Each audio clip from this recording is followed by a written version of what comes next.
Question 18. Why were early vacuum cleaners a luxury item? They had silver cases? They required installation? They cost as much as a car?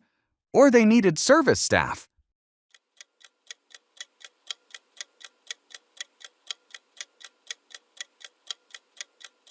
The correct answer is C. They cost as much as a car. In the 1910s, a vacuum cleaner cost around $100, roughly the price of a Ford Model T. So a clean carpet became a symbol of wealth and status.